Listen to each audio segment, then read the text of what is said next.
ओम नमः शिवाय।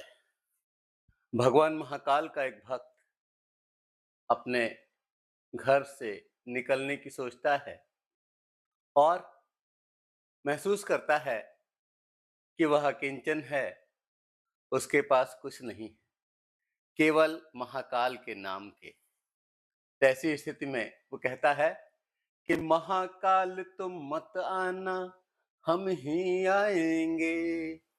यानी महाकाल से आने के लिए मना करता है। कहता है कि महाकाल तुम मत आना, हम ही आएंगे। महाकाल तुम मत आना, हम ही आएंगे। पथ में कांटे बहुत, वो तुमको चुभ जाएंगे।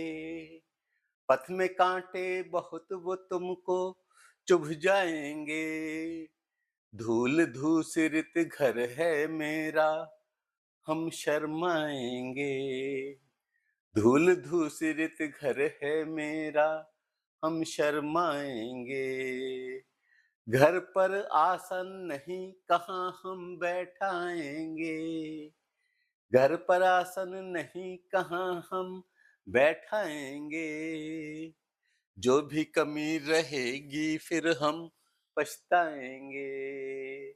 जो भी कमी रहेगी फिर हम पछताएंगे।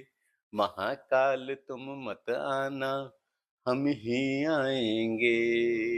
महाकाल तुम मत आना, हम ही आएंगे। भक्तों की अपनी वत्सलता होती है, लेकिन उसके पीछे क्या क्या छुपा होता है, कितनी पीड़ा छुपी होती है, सभी यहाँ समझ में आ रही है कि वो भगवान को, महाकाल को, अपने शिव को, अपने भोलेनाथ को आने के लिए केवल इसलिए मना कर रहा है क्योंकि उसके पास कुछ अभाव है।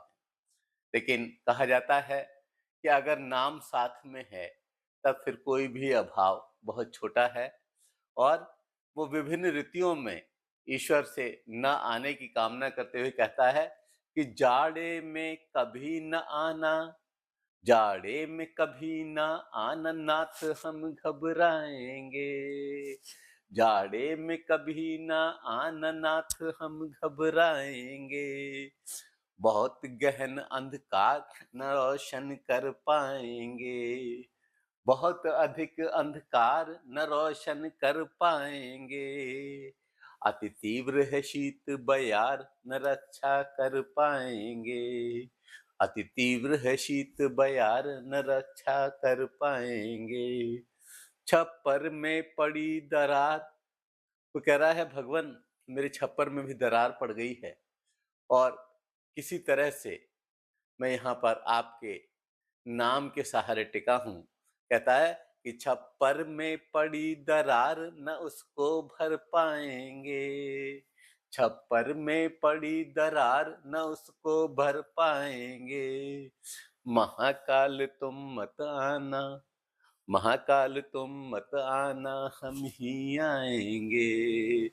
महाकाल तुम मत आना, हम ही आएंगे। वो कहता है भगवान हम ही आपके द्वार आएंगे, आप यहाँ पर मत आना, आपको बहुत सारा कष्ट होगा। शीत ऋतु चल रही है और ऐसे में कभी कभी जब बरसात की मार पड़ती है तो बड़ी स्थिति विचित्र हो जाती है। इसलिए हे भगवान हम नहीं चाहते कि आप आए, हम खुद ही आएंगे। वो कहता है कि ठिठुरेंगे हम साथ, तुम्हें भी ठिठुराएंगे। ठिठुरेंगे हम साथ, तुम्हें भी ठिठुराएंगे। बारिश करती लाचार, तुझे कैसे ढक पाएंगे। बारिश करती लाचार, तुझे कैसे ढक पाएंगे। जिसके पास अपने आप की रक्षा के लिए कुछ नहीं है, झोपड़ी में दरार पड़ गई है, ऊपर छत खुल गई है, ऐसी स्थिति में ईश्वर हम कैसे आपकी रक्षा कर पाएंगे। इसलिए कह रहे हैं कि ठिठुरेंगे हम साथ, तुम्हें भी ठिठुराएंगे। बारिश करती लाचार, तुझे कैसे ढक पाएंगे।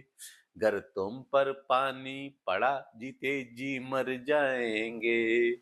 गर तुम पर पानी पड़ा, जीते जी मर जाएंगे। प्रभु रहना निज धाम, तुझे हम लख पाएंगे।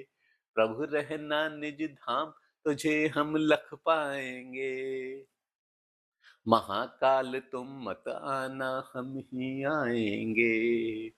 महाकाल तुम मत आना, हम ही आएंगे। महाकाल तुम मत आना, हम ही आएंगे। जब भक्त और भगवान में एकात्म हो जाता है और वह ईश के साथ बहुत अधिक घुल मिल जाता है, तो ऐसे में शब्दों की महत्ता घट जाती है और वह कुछ भी संबोधन जो कि उसे पावस लगता है, पावन लगता है, पवित्र लगता है, उन संबोधन को करता है। भगवान को भी तुम से संबोधित करता है। निश्चित रूप से ये भगत और भगवान के बीच की ऐसी तारतम्यता ही है। वह जहाँ बरसात में और जाड़े में ना आने के लिए कहता है, गर्मी में भी सोचता है किसी तरह से भगवान को टाला जाए और खुद उनके दर पर पहुंचा जाए। तो कहता है कि गर्मी में मत आना, पाँव सब जल जाएंगे। गर्मी में मत आना, पाँव सब जल जाएंगे। पथ है इतना दुष्कर, छाले पड़ जाएंगे। पथ है इतना दुष्कर, छाले पड़ जाएंगे। हे नाथों के नाथ, क्या हम मुख दिखलाएंगे। हे नाथों के नाथ, क्या हम मुख दिखलाएंगे। है केवल तेरा नाम, उसी से तर जाएंगे। है केवल तेरा नाम, उसी से तर जाएंगे। है केवल प्रभु का नाम, उसी से तर जाएंगे। महाकाल तुम मत आना, हम ही आएंगे। महाकाल तुम मत आना, हम ही आएंगे।